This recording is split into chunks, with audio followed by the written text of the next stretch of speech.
background pictures are done with the Canon, the D5 series, I think it's called. Yeah, I have to, like, first off, commend you on your colors, your use of color, everything is very vivid, and you clearly got a very strong sense of color grading. I definitely love that. And then I'm curious also what made you decide to showcase the work, and I noticed that some of it's framed, like being a little bit higher to the top, and then some of it is face mounted. What made you decide? Well, the first time I showed the work, I showed it in the frames because that's what I had done in the past, and honestly, I reuse frames, so I had these from another series and put them in this. I had another set of frames that didn't look as good as the light silver, but this actually looked pretty nice. Yeah. And you asked me a question that I'll answer honestly. I think if I was going to start from scratch, I'd probably make the frame a little shorter. I don't know, but I think it's a little heavy on the bottom. I don't know if I should tell you that. It's giving almost printmaker margins. Yeah.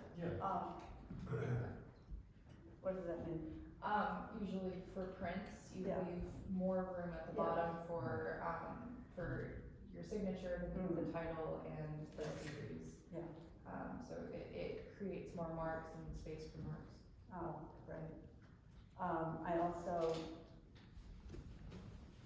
had started, because somebody suggested that one of my gallery persons said, it would be nice if your mat had revealed a little bit of the white around the print. So in a few cases where I had to make new mats, I cut them that way. So it's not entirely consistent.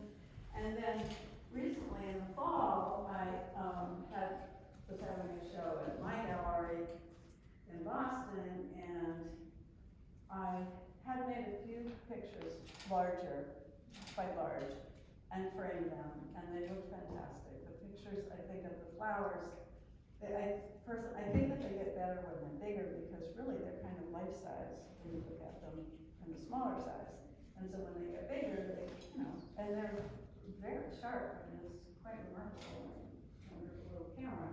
And so I had two pictures printed at least as big as that, and then I had them framed and glass put over, and they were so expensive.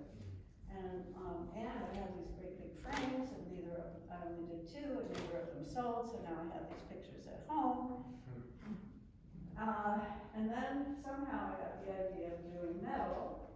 I had a test print made, and I think it looks, I don't know, it's actually cheaper than printing large and framing, because I can't print large, so I'm paying for that too if I'm doing paper. And I think it might be true with any photograph, I don't know, but I think the fact that light is so important in my pictures, to have them on metal and have that kind of glow come through from the aluminum. It's an aluminum backing, or base, really, not backing.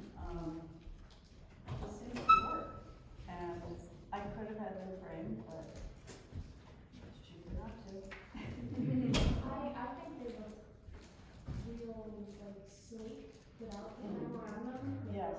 Just that, and you're right, it does have a sort of glow about it, and I think really works with, the work itself. And maybe that sleekness is good because, I had a resistance to working with photographing flowers, because, flowers, because, it's like, a lot of people have done flowers over the years. But on the other hand, they're pretty beautiful and pretty meaningful,